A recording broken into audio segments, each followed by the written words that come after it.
सेवेचा वारसा आणि त्याचबरोबर जे काही विकास कामं आहेत या विकास कामांचा प्रचंड अनुभव असणारे माझे पती आदरणीय चंद्रकांत उर्फ बबन विठ्ठल जाधव हे तळाशी गावचे विद्यमान सरपंच आहेत। गेली 5 वर्ष तळाशी गावामध्ये ते सरपंच म्हणून कार्यरत असताना गावासाठी त्यांनी कुणाचाही पाठिंबा नसताना जवळजवळ स्वतःहून 11 कोटींचा निधी हा आमच्या गावासाठी उपलब्ध केलेला आहे। याच्यामध्ये महत्त्वाचं म्हणजे तुर्भे नदीवरून गावासाठी शुद्ध पेयजल योजना,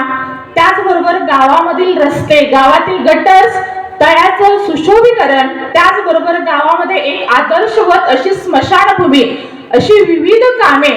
त्यांनी गावामध्ये केलेली आहेत। त्याचबरोबर अजूनही आमचं तळाशी गाव कशा पद्धतीने सुजलाम सुफलाम करता येईल यासाठी आम्ही प्रयत्नशील आहोत आणि म्हणून गावामध्ये कोणत्या समस्या असतात, कोणत्या अडचणी असतात याची जाणीव आम्हाला आहे आणि म्हणून समाजसेवेचा आमचा हा जो वारसा आहे हा वारसा आम्हाला असाच पुढे चालू ठेवायचा आहे आणि म्हणूनच मी पंचायत समितीच्या माध्यमातून तुमच्या समोर उमेदवार म्हणून उभी आहे।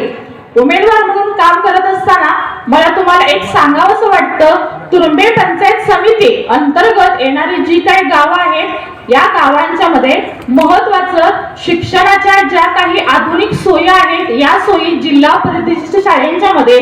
त्याचबरोबर आरोग्य विषयक शासनाच्या ज्या काही सोयी आहेत या सोयी प्रत्येक नागरिकापर्यंत पोहोचवणं, महिलांचं बचत गटांच्या माध्यमातून सबलीकरण करणं, सक्षमीकरण करणं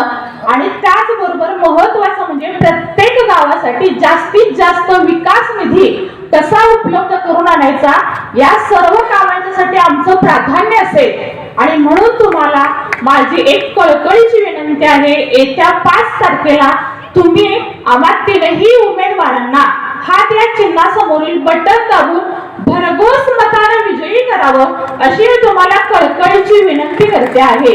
जेणेकरून तुमच्या गावचा, आपल्या भागाचा सर्वांगीण विकास होणार आहे। आता एकच ध्येय, तुर्भे पंचायत समितीचा पूर्णपणे विकास आपल्याला करायचा आहे। एकच ध्येय गाठायचे, प्रत्येक पाऊल हे जनतेच्या विकासासाठीच टाकायचे। जय हिंद, जय महाराष्ट्र, धन्यवाद। मी तुमच्या समोर एक उमेदवार म्हणून उभी नाही तर तुमच्यातलीच एक, तुमच्या हक्काची, तुमच्या सुख दुःखामध्ये नेहमीच हकेला उभे राहणारी, त्याचबरोबर प्रत्येक माणूस